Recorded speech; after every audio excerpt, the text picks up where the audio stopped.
Hey everybody, hope and pray that you're doing well today as we come to our word from the word. And today that word is reason. Reason. Now, as we come to the book of Habakkuk today, it's just three short chapters, and so we'll deal with that in 3 days. But as we look at it, you will see it's similar to Job in the questions that he seems to not understand what God is doing. He begins the chapter one with basically having a conversation with God, praying back and forth, praying to God, getting a response, and then what we're going to look at today is the second prayer. But the first prayer is basically, God, how can you allow sin to go unpunished? And God basically tells him, well, buddy, you're not going to be ready for this message. Let me tell you what I'm going to do. And so he tells him, I'm going to use the evil Chaldeans, a lot of times known the same way as Babylonians. That term at this time was about the same. But he says, I'm going to use the evil Chaldeans to come in and wipe you out. Now, that makes no sense whatsoever to Habakkuk.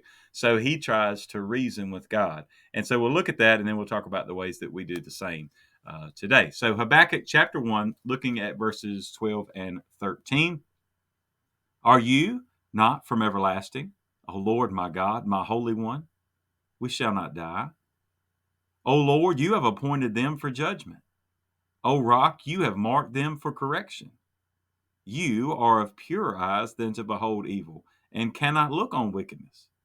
Why do you look on those who deal treacherously, and hold your tongue when the wicked devours a person more righteous than he? At the basis of his reasoning with God is, God, how in the world can you use a more sinful nation, a more sinful people, to devour a more righteous or a less sinful people? And basically that is the same question that people ask today, right? Well, I mean, it all stems from that same thing. You've heard me say it before, that people will say, why do bad things happen to good people?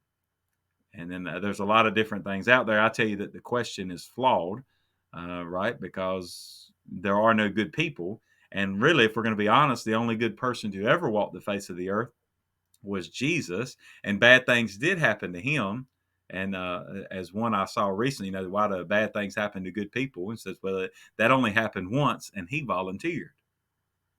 The rest of the time, we are getting the things that we ultimately deserve, and we ultimately deserve much worse. It's only by the grace and the mercy of God that we are not consumed, right? His mercies are new every morning. It's only by the grace of God that we're not wiped off the face of the planet right now. So as you begin to understand the depth of your sin, you will understand better the depth of his love and his grace and his mercy. But you can't have it both ways either. So Habakkuk is, to begin with, he is calling for the justice of God. And then when God says, okay, I'm going to deal with these people, but then he deals with them in a way that Habakkuk feels is against the character of God. Now, let's make this clear. Habakkuk is very faithful in what he's saying, and he is honestly seeking the face of God. And that's what we can do as well if we'll ask the difficult questions. Right? And it doesn't mean that we're always going to get the answer that we think we're going to get. And we'll find out as we go on through Habakkuk how God responds. But to say basically, God, I don't understand why you would allow a more sinful people to devour a less sinful people. Now, he says a more righteous people, but let's be honest, we're all sinners. So our righteousness is as filthy rags. So even kind of maybe even Habakkuk's question is almost a little flawed in that. God, how can you pour out justice on these people?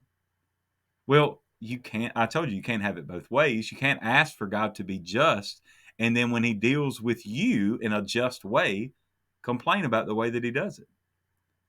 Right? That would be asking for, I mean, like people today will complain because, well, the government's just letting people go and do whatever, and they say, okay, well, hey, we're going to crack down on the speed limit on this certain road, and we'll just say, well, man, we'll use 640. They use that like a speedway, right?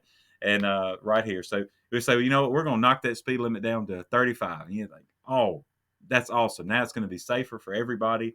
And then that first time you get on the road and you're running late and you're speeding and you get a speeding ticket, the first thing you're going to do is complain and say, well, hey, the speed limit used to be this, or hey, I'm not driving as fast as somebody else is. There was a car that just passed me going 90 and I'm only going 50. And we would say, I can't believe that you're going to allow me to be punished. Right? We can't, and that's a very, very loose illustration there, but I pray you get the example and you get the point. We can't try to reason with God and then use our own reasoning. Right? We have to have the mind of Christ and to think about the way that God would look at these things. Told you in that way, Habakkuk is similar to Job, and Job asking the questions of, and basically saying, man, I couldn't even stand before God if I wanted to, and who could go against him? And you remember when God comes back and tells him, he says, look, Job, you spoke about a lot of things, but you didn't know what you were talking about. And Job admits that. It's much like we were talking about in our prayer yesterday in service, in our worship service, that Salome was asking, and James and John were asking for things that they really didn't want the answer to. So today, as Habakkuk is praying, God, I can't understand. Sometimes you're not going to understand. We look around in our world today and we would think, God, it seems like the righteous are being punished and the evil is growing and growing and getting rewarded. That does not mean that God has vacated his throne. It does not mean that God will still not use even more wicked nations that are more wicked than the United States. That doesn't mean that he cannot and will not use them to devour us, because it can happen, because God uses any means necessary. Countless times, as we've seen throughout the prophets, he used other nations as tools in his hand. Now, that doesn't mean that they're never going to have to pay for their sins. It just means that the order in which people pay is up to God. But at the end of the day, every knee shall bow, every tongue shall confess that Jesus Christ is Lord. And there's no other name given by which men must be saved, save the name of Jesus Christ. So today, just remember that as you go to try to reason with God, that we don't always understand. And all we need to understand is that God is in control. And let's just have faith in that. God bless you. And I pray you have a great, great day.